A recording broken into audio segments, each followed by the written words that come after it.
High, আমি রুমকি। আমার চ্যানেলে আপনাদের সবাইকে স্বাগতম। তো চলে এলাম ডিনার বানাতে। এখন বাজে বিকাল 7টা। তো কিছু মিষ্টি আলু ফ্রিজ থেকে বের করে নিলাম। হ্যাঁ, মাঝে মাঝে আমি সবজি সিদ্ধ খাই। তো প্রায়ই মিষ্টি আলুই খাই, কারণ অন্য কোনো সবজি আমি খেতে পারি না, আমার প্রচণ্ড অ্যাসিডিটি হয়।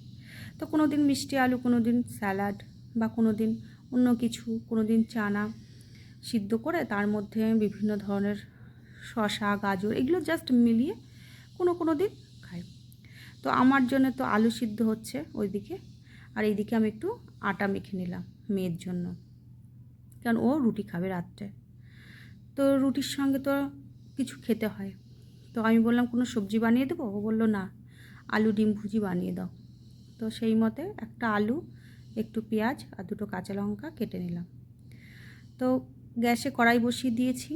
এখন কড়াই গরম হয়ে গেলে ওর মধ্যে একটু তেল দিয়ে, খুব সামান্য তেল দিয়ে, আমি খুব বেশি তেল ইউজ করি না, তো খুব সামান্য তেল দিয়ে ওই আলু, পেঁয়াজ আর লঙ্কাটা ওই আলু ভাজার মতন করে ভেজে নেব। যাকে একটু নাড়াচাড়া করে ওর মধ্যে একটু মিষ্টিও দিই। তো মিষ্টি না দিলে আলু ভাজা এগুলো খুব একটা ভালো লাগে না।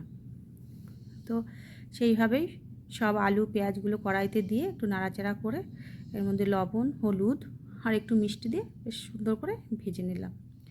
আলু ভাজাটা বেশ হয়ে যাবে যখন, তখন ওর মধ্যে আমি দুটো ডিম দিয়ে দেবো।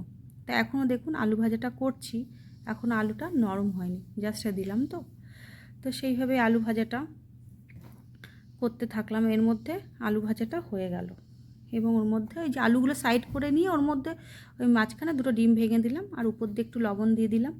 বাস, এবার নাড়াচাড়া করব ধীরে ধীরে, একদম কম আঁচে নাড়াচাড়া করতে করতে, যেরকম ওই যে আমরা বাড়িতে আগে হতো না চাউমিন খেতাম যেরকম টাইপের, ঠিক ওরকম একটা ডিম ভুজি হয়ে গেল।